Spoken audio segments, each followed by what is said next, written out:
agradecer a Deus por esse tempo. Hoje vai ser o nosso último estudo do assunto de bibliologia e esperamos que tenha sido um tempo edificante para todos nós, que possamos pensar naquilo que estudamos e, acima de tudo, colocar em prática no nosso dia a dia. Nós vamos orar, agradecer a Deus pelo tempo. Senhor Deus, muito obrigado por esse dia.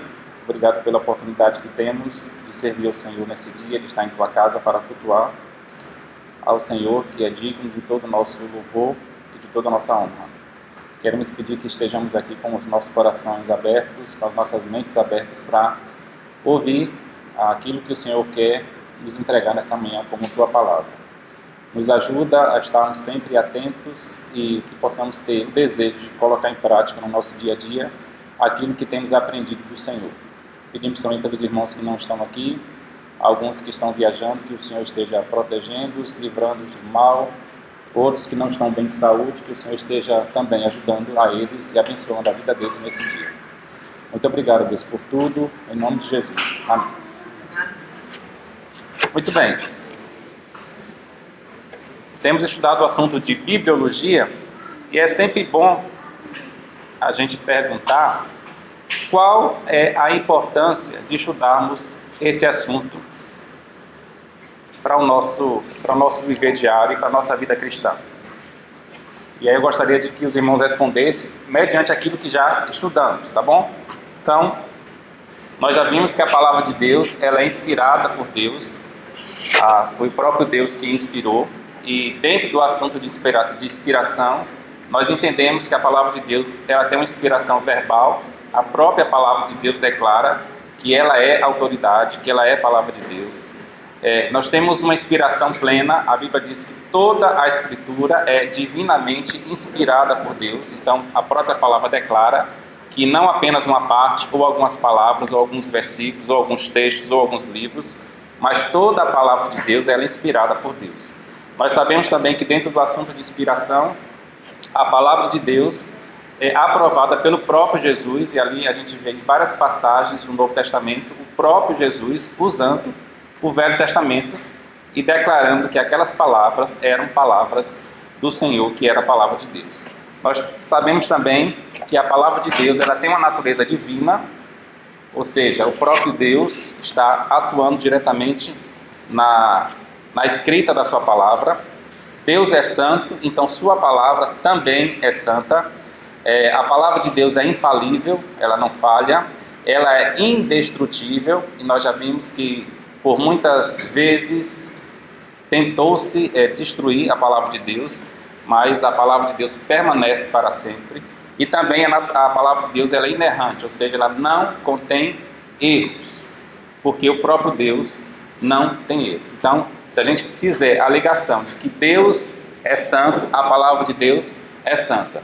Deus não erra, a sua palavra também não erra. E também vimos que a palavra de Deus tem uma natureza também humana, ou seja, homens escreveram a palavra de Deus. E aí nós lembramos que dentro desse assunto de natureza humana, foi escrita por 40 homens em línguas humanas, com pensamentos, com emoções humanas, e vimos também que a palavra de Deus passou pelo processo de canonização, que seria o quê? O processo de reconhecer aqueles livros como os livros inspirados por Deus.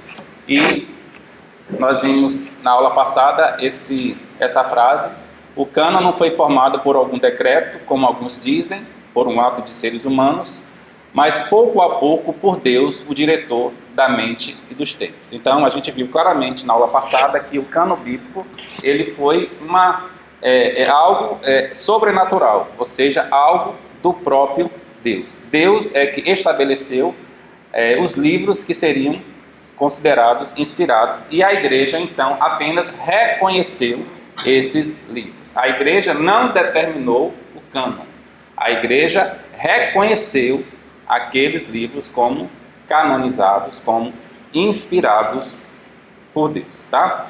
Então a gente viu que para um livro ser considerado canônico ou inspirado por Deus, ele precisava obedecer a alguns critérios. Primeiro, deveria ter sido escrito por um profeta de Deus, por um apóstolo ou uma pessoa próxima a esse.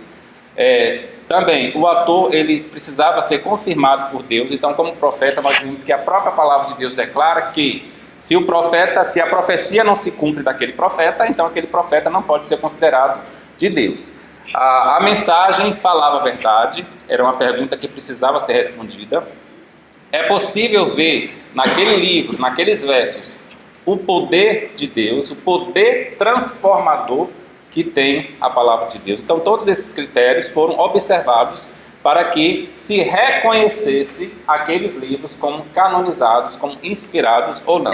E também como critério se aquele livro foi aceito pelo povo de Deus, pela igreja primitiva, pelos pais da igreja. Muito bem, hoje nós queremos falar, para encerrar o assunto de bibliologia, sobre esses três assuntos. A tradução bíblica, os erros que nós cometemos quando lemos a palavra de Deus, ou que podemos cometer, e os fundamentos da Bíblia, os fundamentos da palavra de Deus. Uma pergunta para vocês: se nós sabemos que o que foi inspirado foi, no caso, os livros originais, o que nós temos hoje é cópia da cópia da cópia, e não sei quantas cópias entrariam aí, mas enfim, é uma cópia. Nós podemos reconhecer e determinar que o que temos em mão hoje é um livro confiável? O que vocês acham? Sim ou não? O que nós temos então hoje como Bíblia, nós podemos determinar que é um livro confiável?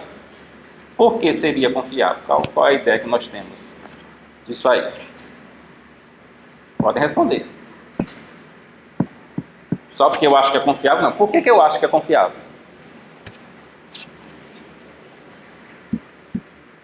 Se alguém chegar para você e falar: e aí, essa Bíblia é confiável por quê?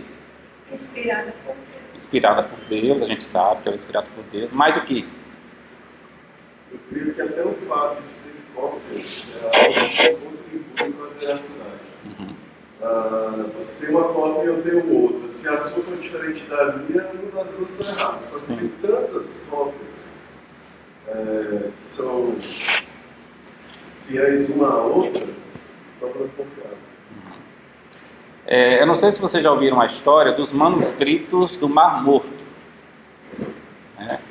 Que foi uma descoberta, na verdade foi descoberta uma biblioteca no século passado, eu não lembro exatamente qual foi o ano, acho que foi 1950 ou 60, alguma coisa, que foi 48, que foi descoberta então essa biblioteca que estava em algumas grutas ali na Cisjordânia.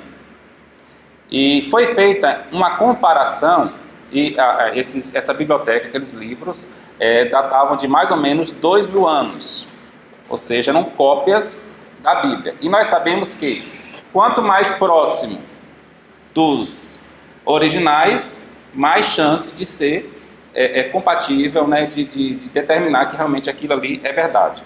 E, segundo essas pesquisas, o que foi achado ali no Mar Morto, comparando com o que temos hoje, quase não tem diferença. Quase não tem diferença. Os estudiosos dizem que a diferença é de 0,5%. Não chega nem a 1%.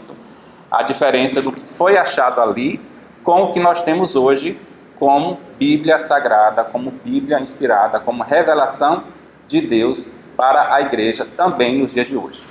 Então, aí a gente já tem uma evidência de que o que nós temos pode ser considerado como autêntico, realmente pode ser considerado como da parte de Deus.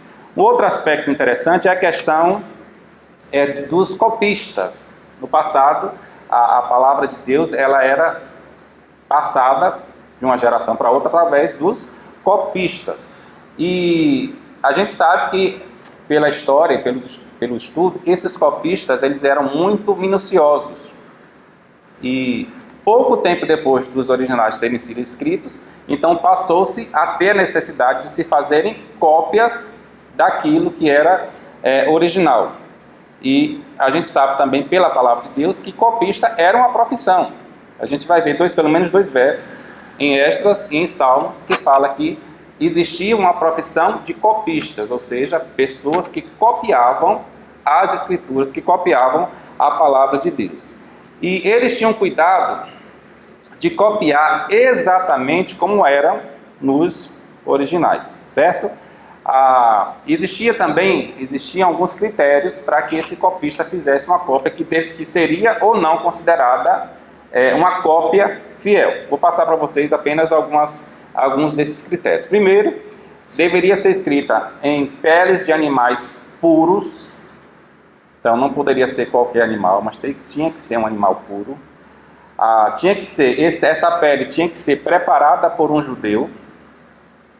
Os tamanhos tinham que ser exatamente iguais, divididas em colunas iguais.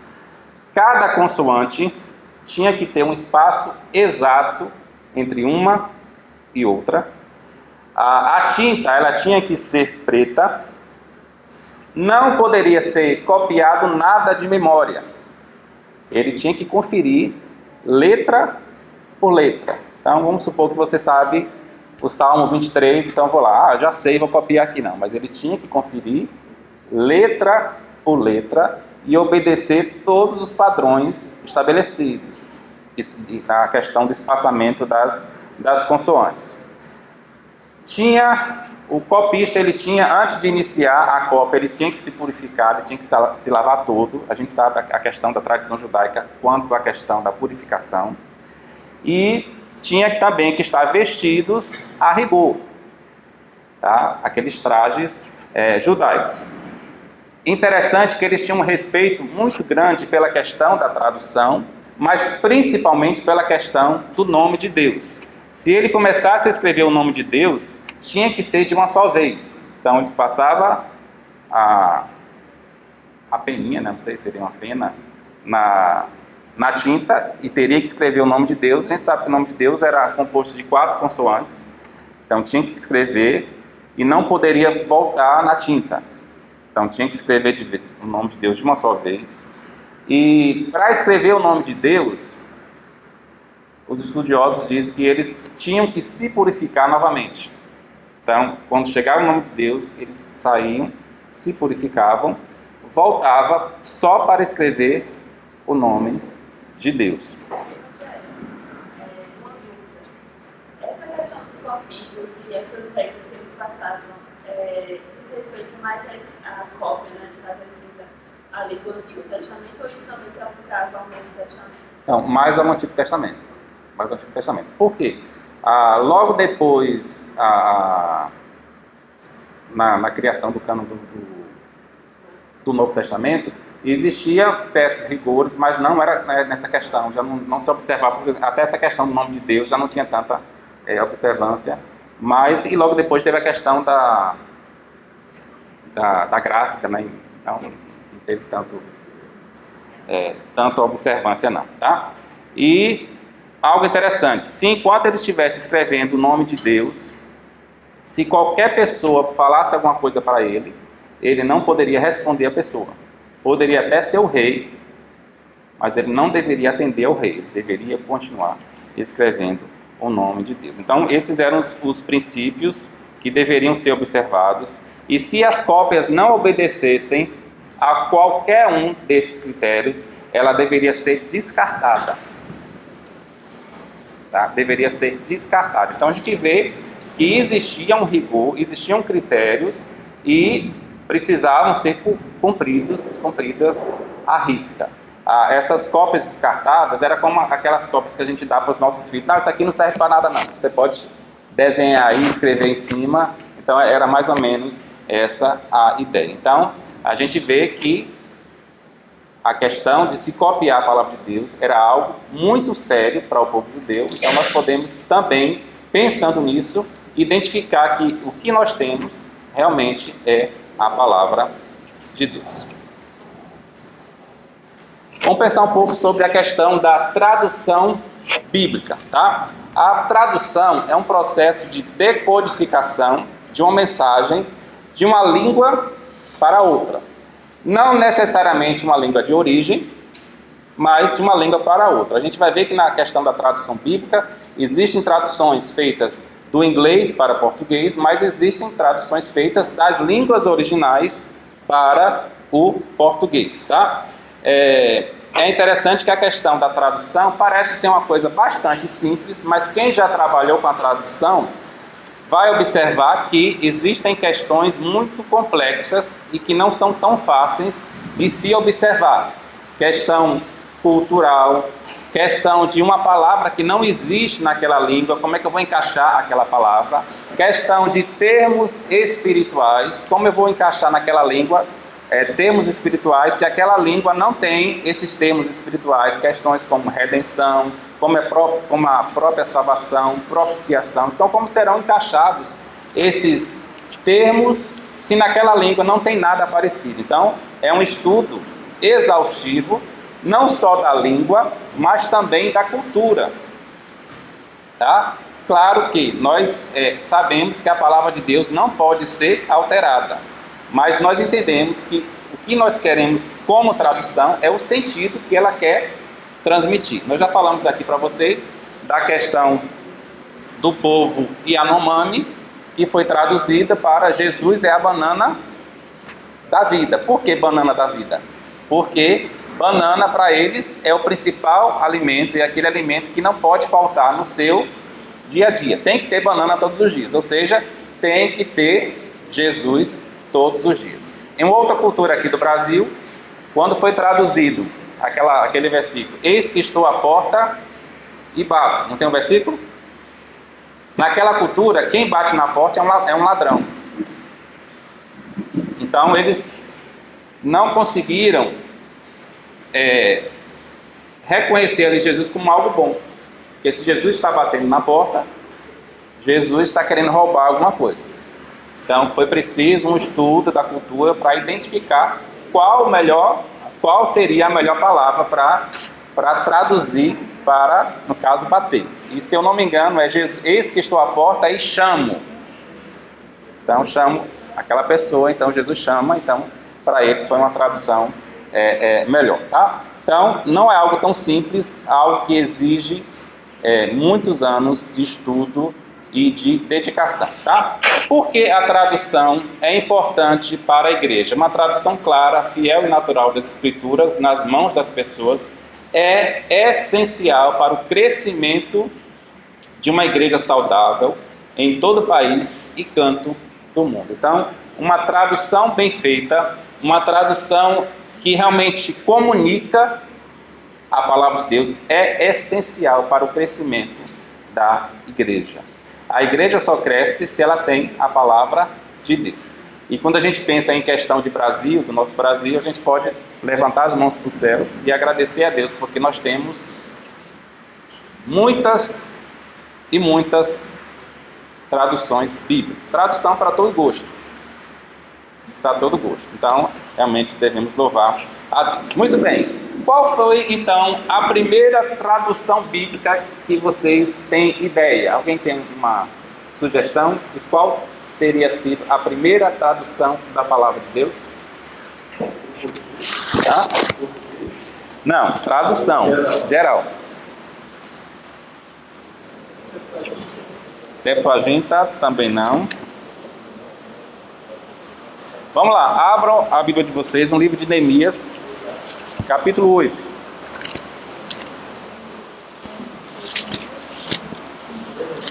Neemias.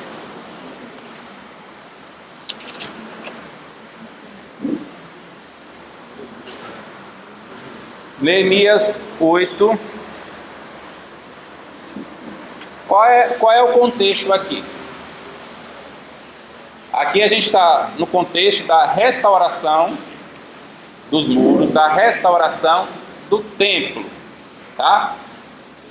Ele já possuía um templo, os muros estavam restaurados, o povo que estava espalhado já estava ao redor de Jerusalém, mas faltava uma coisa, faltava a palavra de Deus. Então tudo estava preparado ali, mas ainda não tinha a palavra de Deus. Aí no versículo 8 diz assim: leram no livro, na lei de Deus, claramente, aí tem um apóstolo aí, dando explicações de maneira que entendesse o que se lia. Por que estavam dando explicações? A tradução, quando a gente pensa em tradução bíblica, está aí. Por que eles estavam dando explicações? Porque o povo, ele estava exilado, estava espalhado. Eles voltaram para aos redores de Jerusalém. E com isso o que acontece? Eles estavam influenciados por outra cultura. Muitos nem falavam mais a língua judaica, falavam a língua do povo opressor. Então precisou o quê? De uma explicação daquilo que estava sendo lido. Porque o próprio povo de Deus não estava entendendo a palavra de Deus. Então foi preciso o quê? Fazer uma tradução, aquela tradução instantânea, né?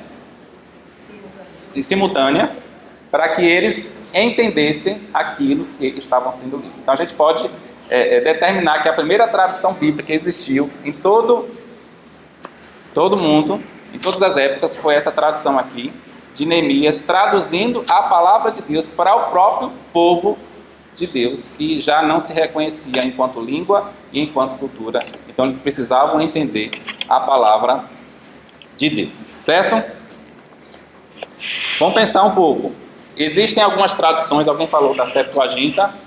A Septuaginta é a versão da Bíblia hebraica traduzida em etapas para o grego koiné entre o século 3 e o século, no caso acho que é 4, antes de Cristo, tá? O que é que foi essa tradução? Ela foi uma tradução que ela se tornou uma versão clássica da Bíblia para os cristãos.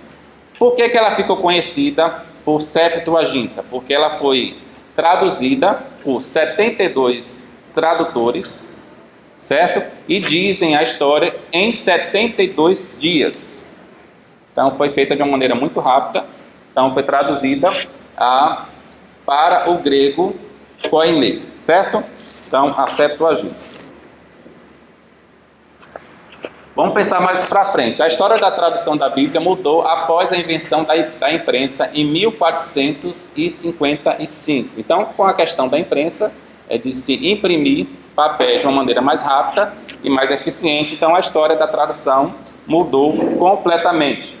Em 1522, o pastor Martinho Lutero usou a imprensa para divulgar em massa a sua tradução da Bíblia que tinha feito do hebraico e do grego para o alemão. Era a primeira vez que o texto sagrado era vertido numa língua moderna e não mais aquela questão do latim que se falava na Igreja Católica e que não só se falava, mas que os clérigos que detinham o poder da palavra de Deus. Então eles que determinavam aquilo que era a palavra de Deus ou não. Então eles liam nas igrejas e eles interpretavam da maneira deles aquilo que eles achavam que era certo e o que era errado. Então Martinho Lutero fez o quê? Ele traduziu diretamente do grego e do hebraico para o alemão, claro, bem contrário ao que vinha pregando a Igreja Católica. Tá?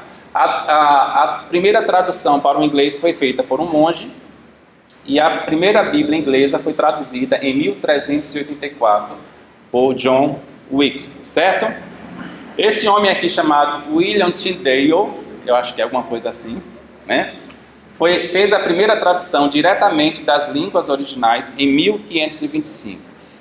A história desse homem é muito interessante e existe um filme sobre ele que eu desafio os irmãos a assistirem.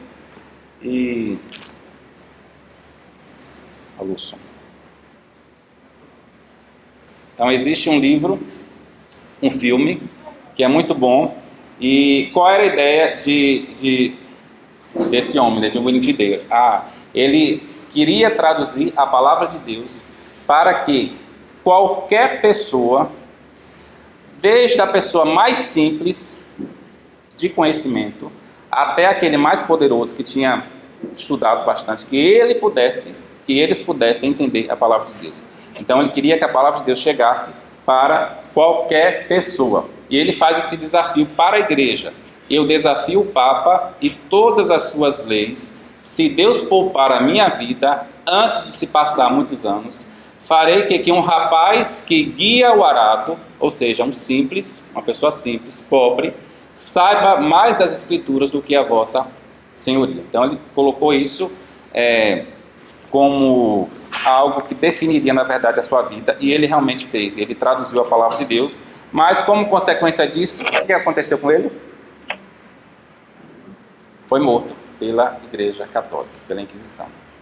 Mas ele cumpriu com o seu propósito de levar a palavra de Deus para a pessoa mais simples. Continuando, nós temos em 1607 a versão de King James, certo? Essa versão, ela também é do hebraico e do grego.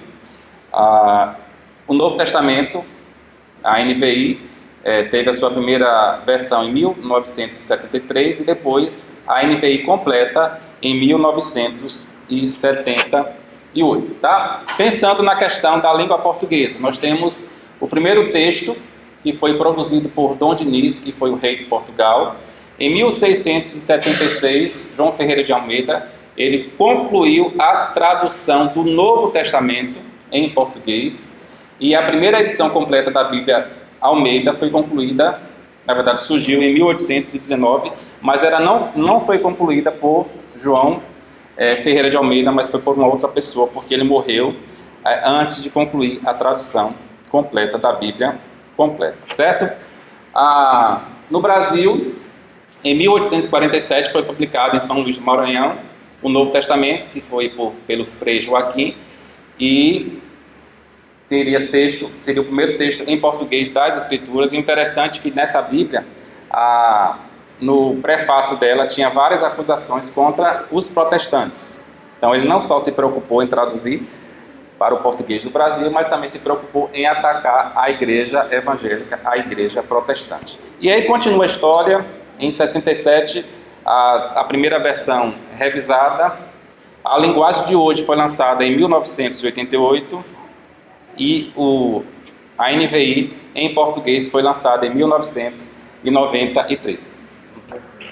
Em 93, tá? Lembrando que a partir desses dados nós temos versões destas versões. Então nós temos o Novo Testamento na linguagem, quer dizer, a Bíblia, a Nova Bíblia na linguagem de hoje, que já é uma versão da linguagem de hoje. Já houve revisões da NVI. Então, ainda em cima desses dados que nós temos, existem outras versões que foram feitas depois. Nós estamos partindo do pressuposto que todas essas versões, elas são confiáveis, certo? Porque foram observadas muitas coisas com relação aos originais. Claro que existem coisas que eu me sinto mais confortável. Tem gente, por exemplo, nós temos igrejas que não aceitam de jeito nenhum a linguagem de hoje. Mas eu entendo que a linguagem de hoje, ela se torna mais acessível a uma pessoa mais simples, a uma pessoa que não teve tanto estudo. Então essa é a história da tradução da Bíblia em todo o mundo e também chegando ao Brasil. Lembrando que, eu sempre gosto de frisar que ainda existem muitos povos que não conhecem nem sequer um verso da Palavra de Deus. Nós temos irmãos preciosos espalhados pelo Brasil e mundo afora, empenhados na tradução das Escrituras. Nós temos o privilégio de ter a Bíblia, mas ainda existem povos que não têm esse privilégio que nós temos. Uma curiosidade. NVI, NVT, linguagem de hoje, elas são consideradas versões. Elas sempre tomam como referência, me parece que Almeida é uma das que é maior referência para elas. Então, elas são consideradas versões e não traduções. Então, existe uma diferença entre versão e tradução, tá? A tradução é quando é feita diretamente dos originais. E a versão é quando é feita de uma tradução. Então a gente precisa saber exatamente o que é que elas são, de onde elas foram traduzidas. Se foram traduzidas dos originais ou de uma versão, de uma tradução que já foi feita. Então precisa identificar exatamente qual é. Lembrando que para muitos a linguagem de hoje é considerada uma paráfrase. Né? Você pegou aquele verso e colocou as suas palavras, tentando manter o sentido daquilo que realmente foi proposto enquanto palavra de Deus. Tá bom? Eu vim de uma igreja que, linguagem de hoje, você não poderia nem pensar em comprar, porque você estava dando dinheiro para o diabo.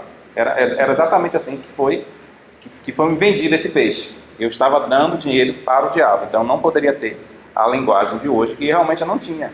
Eu fui ter a linguagem de hoje depois de muito tempo, depois de entender que aquela Bíblia servia e atendia a necessidade de muitas pessoas que não tinham uma leitura tão eficiente e que precisavam, de alguma forma, ler a palavra de Deus e entender. E se a gente pegar, por exemplo, a corrigida, nós vamos ler textos que, quantos de nós já lemos aqueles textos 10, 20, 30 vezes e não entendemos aquela palavra que tem lá? Muito erudita, né? O mais importante é que a Bíblia, vamos pegar a lição de William Tyndale, de que a Bíblia, que a palavra de Deus, ela precisa chegar até a pessoa mais simples.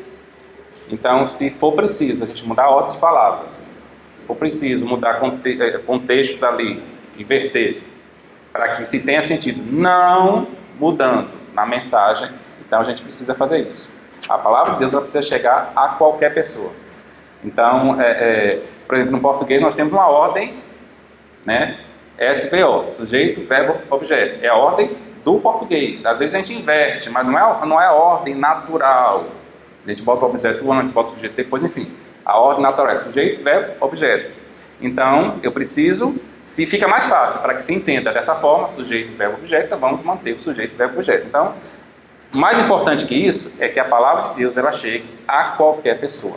Sem, claro, tirar a essência, a mensagem que se quer comunicar, que é a mensagem de salvação, que é Jesus Cristo, não mexendo na sua essência. Então, isso que é mais importante. A gente pensa nessa questão de vaidade, eu estava lendo sobre isso, tem Bíblias que tem foto de Beyoncé para vender. Acredita, mas tem.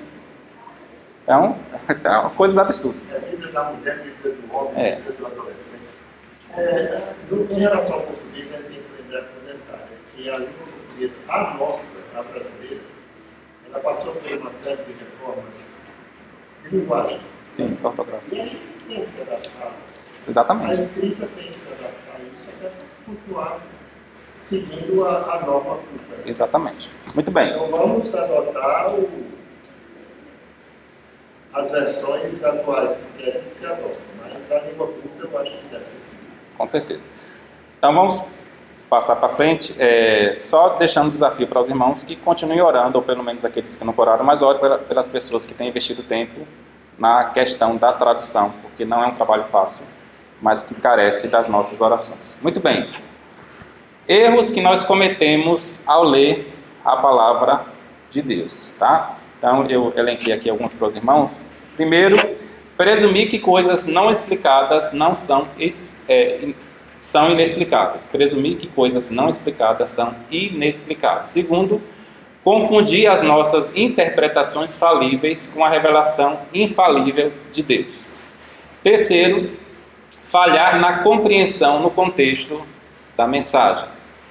Quarto, basear o ensino em apenas uma passagem. Quais desses erros são mais comuns para nós, para a nossa igreja, para a igreja de modo geral?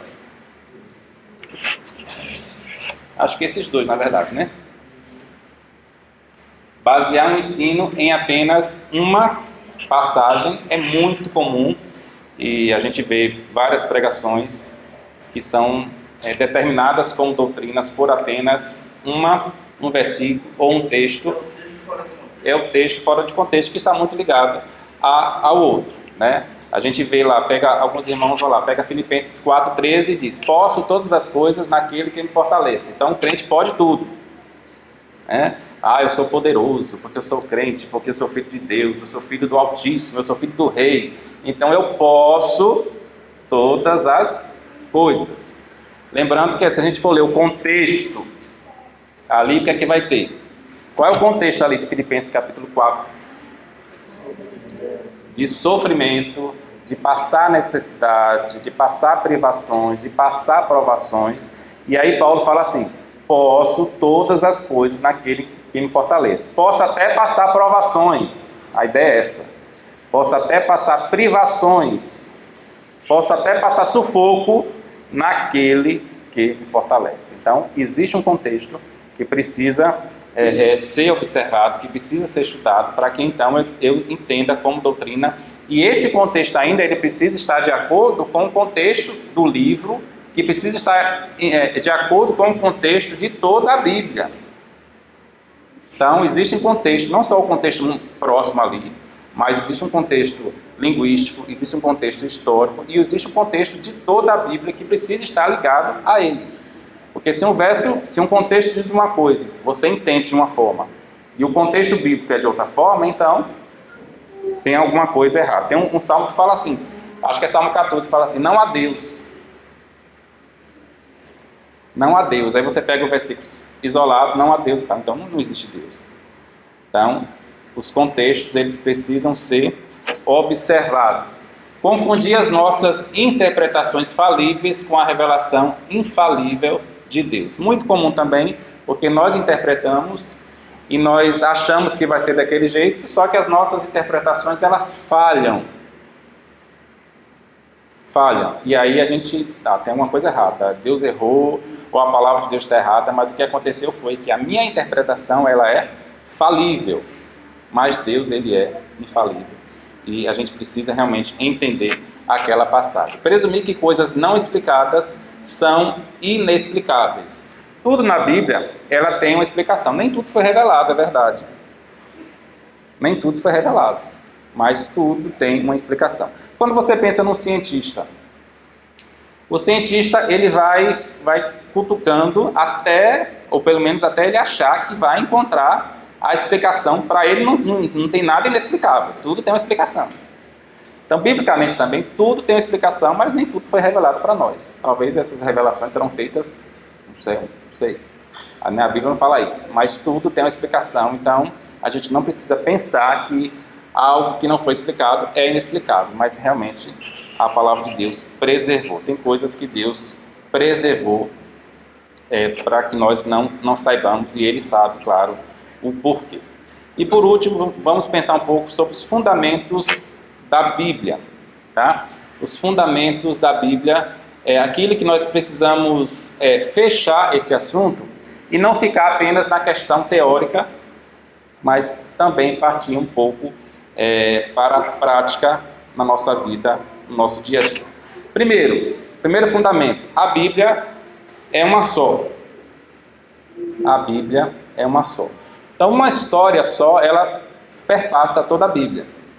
De Gênesis a Apocalipse, e nós já falamos que a história da Bíblia é a história de Jesus, é a história do plano de Deus para a salvação do homem. Então, é uma história só, não existem várias histórias, claro.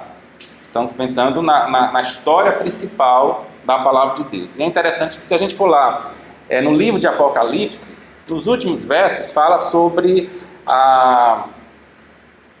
ruas de ouro, sobre um lugar que nós vamos morar. Gênesis começa falando da perfeição da criação de Deus. Apocalipse termina falando também da perfeição daquilo que nós vamos herdar quando formos morar com Jesus no céu. Então, de certa forma, ela encerra o assunto que ela começa. Ela começa falando da perfeição e também termina falando sobre a perfeição. É muito notável também que a gente observa que os escritores do Novo Testamento, eles sempre estão ligados às histórias do Velho Testamento. Então, há uma continuidade, não são duas histórias diferentes. Há uma continuidade das histórias, na verdade, há uma complementação das histórias do Velho Testamento, né? Jesus, ele é o Cordeiro. Jesus, ele é como se fosse a Arca de Noé, que só tem uma porta que conduz à salvação, né? Então, são vários elementos que trazem à nossa memória aquilo que foi feito no Velho Testamento e que Jesus, ele realmente completa ali no Novo Testamento. Tem a questão das alianças. A gente vê a aliança que Deus fez com Adão, né, que da semente da mulher sairia aquela pessoa que salvaria a humanidade. A gente vai chegar em Romanos capítulo 5, no Novo Testamento, o complemento, né, dessa aliança que Deus fez. A gente vê também a aliança com Noé, também no Novo Testamento, a aliança com Abraão, quando Deus fala que de ti farei benditas todas as famílias da terra. Ou seja, na verdade a gente pensa que essa aliança abraâmica, ela vai ser completada quando formos para o céu, que seremos benditos em Deus, né? E Benedito também traz a ideia de que, através dessa aliança, Jesus mandaria aquele que iria libertar, que poderia libertar todas as famílias da terra. Então, as alianças que foram feitas no Velho Testamento, elas se complementam no Novo Testamento. Então, a Bíblia é uma só, não são dois livros diferentes, mas ela contém uma única mensagem. Em segundo lugar, a Bíblia é para ser o quê? Vivida. A Bíblia é para ser vivida. Acho que eu pulei aqui. Na verdade, a Bíblia é o alimento do crente. É muito óbvio isso, mas a gente precisa entender e precisa viver isso e entender que a Bíblia é o alimento do crente. Mateus capítulo 4, a gente vê ali a questão da tentação de Jesus, e Jesus, ele rebate a tentação com a palavra de Deus. E pensando na questão do alimento, a gente vê que a alimentação do crente, ela passa por etapas. Lá em Pedro fala a questão do leite. Espiritualmente falando, para que serve o leite espiritual?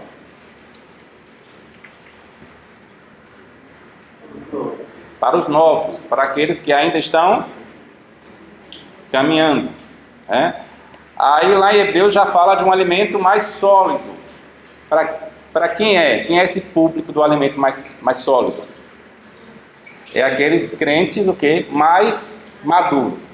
E como eu desenvolvo a maturidade na vida cristã? Me alimentando todos os dias da palavra de Deus. E aí, claro, sempre fica aquela pergunta, né? Por que tem crentes que têm anos de vida cristã e continua tomando cacau, bebendo leite? Então, tem alguma coisa. A gente luta, né, com os nossos filhos para que eles se alimentem, para que eles cresçam com vigor, com força, que eles tenham boa saúde. A gente entende que o alimento faz parte desse processo de se ter uma boa saúde, mas espiritualmente muitas vezes nós falhamos e vivemos uma vida bebendo leite até morrer. Mas precisamos nos alimentar pela época que nós temos. Então, se eu sou novo, tudo bem, o leite é ótimo, mas o leite é uma etapa para que eu possa comer coisas mais saudáveis, digamos assim, e mais propícios da época que eu estou vivendo, tá? E também pensando sobre a questão do alimento, a Bíblia também é um mel que vai atrair outras pessoas a Jesus. O mel tem esse poder de atrair, de ser doce, de ser gostoso, de fazer bem ao paladar. Então, assim como ele é o leite para aquele que não tem ainda maturidade, assim como ele é a carne para aquele que tem maturidade, a Bíblia também, ele é o alimento no sentido de ser o mel que vai atrair outras pessoas que não conhecem ainda essa palavra de Deus, não conhecem a Jesus. Então, é muito notório a gente ver que a Bíblia é a nutrição do crente. É a Bíblia que faz o crente crescer. Então, quanto mais eu leio, quanto mais eu busco a palavra de Deus, mais maturidade eu vou tendo e vou desenvolvendo na minha vida cristã. A Bíblia também, ela é para ser o quê? Vivida. Então, tudo isso que nós falamos aqui não deve ser apenas algo teórico ou algo técnico, mas principalmente ser colocado em prática no nosso viver, no nosso dia a dia. Vamos abrir lá em Tiago capítulo 1, 22 a 25.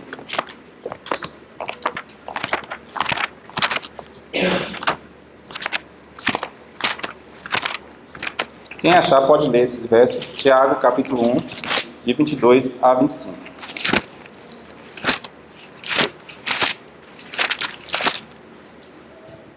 Sejam praticantes da palavra e não apenas ouvintes, enganando-se a si mesmos. Aquele que ouve a palavra, mas não a põe em prática, é semelhante a um homem que olha sua face no espelho e depois de olhar para si mesmo, sai e logo esquece a sua aparência. Mas o homem que observa atentamente a lei perfeita, que traz a liberdade, e persevera na prática dessa lei, não esquecendo o que ouviu, mas praticando, será feliz naquilo que fizer. Muito bem. Então é uma questão de obediência. Sejais praticantes. É uma questão de crescimento. Quanto mais eu pratico, mais eu cresço, mais eu desenvolvo, mais eu vou amadurecendo na vida cristã. É uma questão de santificação também. A Bíblia fala que devemos nos santificar na palavra, porque a palavra é a verdade. E também é uma questão de eficácia espiritual, ou seja, eu me torno preparado para a obra de Deus. Então, como é que eu posso servir a Deus? Também estudando e meditando na palavra de Deus, porque a palavra de Deus vai me dar os nutrientes e aquilo que eu preciso para servir na obra de Deus. Então, também existe essa questão da eficácia espiritual, e isso vem também através da palavra de Deus. E por último, a Bíblia é um instrumento do Espírito Santo. Lá em Efésios capítulo 6 fala sobre isso, sobre a palavra que é uma das armas da armadura de Deus. Então, a palavra de Deus é o instrumento do Espírito Santo que vai moldar a minha vida e que vai me direcionar para aquilo que é certo e vai me tirar daquilo que é errado. É a palavra de Deus e o Espírito Santo vai me conduzir para que eu busque a palavra de Deus e assim eu vou ter em mãos aquilo que eu preciso para entender o que é de Deus e também o que não é de Deus. Então, o Espírito Santo habita em mim como crente e ele vai me direcionar através da sua palavra. É uma coisa que está totalmente ligada à outra. O Espírito Santo vai me conduzir através da sua palavra. Mesmo porque o homem natural não pode entender a palavra.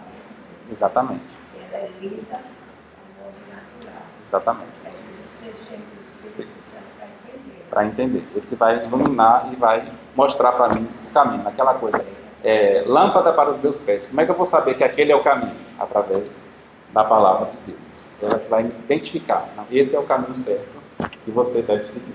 E é sempre interessante a gente lembrar que a palavra de Deus nos dá respostas para qualquer assunto. A gente encontra consolo, a gente encontra direção, ela diz o que pode e o que não pode ser feito. Então, o que a gente procurar, nós vamos encontrar na palavra de Deus, claro, orientado pelo Espírito Santo de Deus. Então, irmãos, encerramos aqui e espero que esses estudos da bibliologia que sejam um desafio para a vida de cada um de vocês, como foi para a minha vida, no sentido de viver isso e não apenas entender, mas colocar em prática. Eu gostei muito quando eu estava lendo sobre essa questão da palavra de Deus ser um mel. Eu entendo a palavra de Deus, entendo que ela é um mel, então agora eu vou passar esse mel para outras pessoas, para que eles também possam ter esse prazer que nós temos de conhecer, como diz lá em Oséias capítulo 6, versículo 3, de conhecer e prosseguir em conhecendo ao Senhor.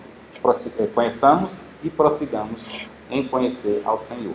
Então, que esse seja o nosso alvo, de a cada dia conhecer mais a Deus. Não achar que o conhecimento que eu tenho é suficiente.